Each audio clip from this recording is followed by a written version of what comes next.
I was climbing the steep side of a central Wisconsin hill, holding my bow away from my body for balance, when I first saw the stranger.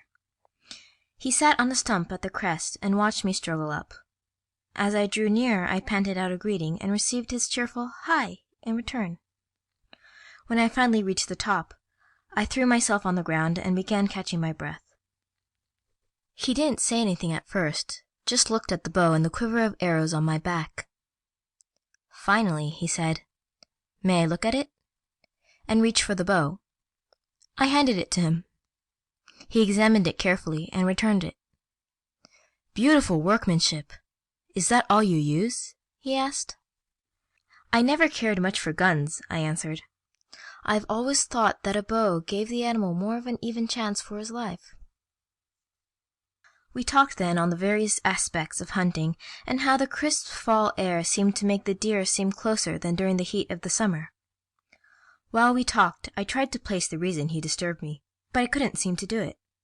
He was dressed in an old plaid shirt and dungarees, and his blond hair wasn't many shades removed from my own straw thatch.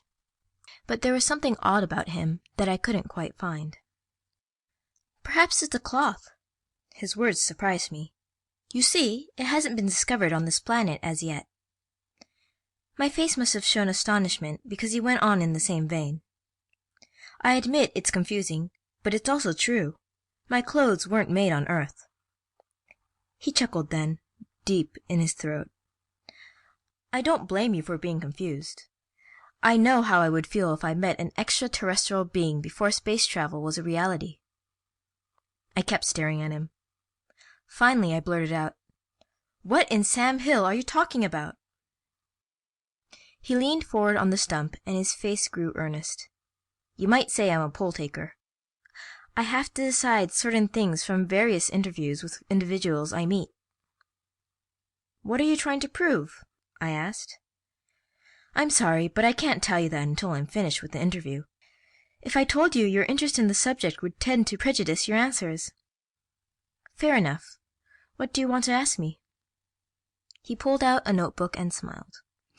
"These questions may seem a little silly, but I must have straight answers to them. Will you go along with me?" I nodded my head. "Let's see now. If you were the head of a government and wanted to ascertain whether another country was ready for admission into the United Nations, what would you do?" I shrugged. "I suppose I would read books and magazines from the country, and possibly have an interview with the heads of the government. After I had collected my data, I could then act upon it. For the sake of argument, suppose the books and other periodicals were written so as to be prejudicial in favor of the government, and the heads also were coloring what they said." I thought for a moment. "In that case, I suppose I would secretly place someone inside the country to interview the people and get a first-hand view of the situation. Then I would act on his data." He nodded his head.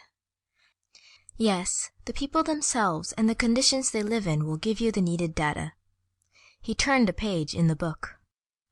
"Now suppose that you wished to know if a certain planet was ready to enter into an organization such as the Galactic Federation. What would you do?" I suppose I'd act as I did before. Place people inside the various areas of the planet to interview and observe. They would bring back the information needed to ascertain whether they would be an asset or a detriment to the organization." I thought to myself that the question was a trifle silly.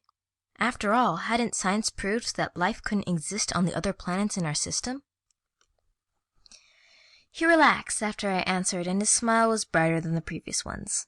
"Right," he said. "Naturally, we have to learn the language first, but now a first-hand check can be made. You see, there is a civilization out there." He raised his hand and swept the sky. "And we have to check to see if this planet is ready to take its place as an adult civilization with the rest of us. Earth, within a very short time, will be reaching her fingers into space. Once she gets there, she will be eligible to join the Galactic Federation." "That's right," I said. "Then we can exchange culture and knowledge with other civilizations." "Yes, if you're eligible to join." "But you said that once we reach space we will be eligible." "Look at it this way," he said. The main purpose of the Galactic Federation is to promote peace and understanding among the various planets. Earth would have to be prepared to take its place as just another member, and not an important member at that. Earth, you see, is one of the smaller planets, and also would be the latest one to join. In times past, some planets have reached space without being fully prepared for what they would find. They still had internal troubles on their own worlds. We had to place them in quarantine until they reached that degree of civilization where they were ready to live in peace. Now we check a planet before it reaches the space travel stage. We find out the reactions of inhabitants to certain situations. What sort of situations? I asked. Well, naturally we want to see their artifacts as an indication as to their advancement. We have to know what the average man thinks of space travel and trade with other planets, and their ideas on peace and their feelings toward their fellow men. All are very important. Actually, when a planet once enters the Federation, the people are the ones to decide on peace and war. So if the majority of the people on a planet are peace-loving, that planet is ready to enter the Federation. But how do you find out all these things? I asked. When a man finds out what you are trying to prove, he may lie because he wants to get into space. His eyes held a mischievous glint as he answered. Simple. The art of telepathy has been highly developed among my race. I have your thoughts on everything I've mentioned.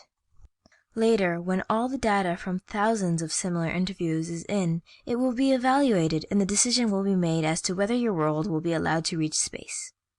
We have the means of keeping you from it if we decide you aren't yet ready. He stood up, and I followed suit. I must be going now, he sighed. This work keeps me on the run, and I have many more interviews to make. Believe me, it was a pleasure meeting you. I hope we meet again. Later. We shook hands, and he strolled over the hill into the valley. Perhaps I should have followed him, but it wouldn't have done any good, really, because a few moments later I saw something shimmering over the top of the hill. It was big and disc-shaped, and shot into the sky with a speed that was unbelievable.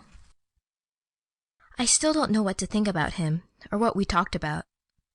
I'm going to keep watching the papers, though, and hoping he got the right answers. If we reach the moon, I'll know he did.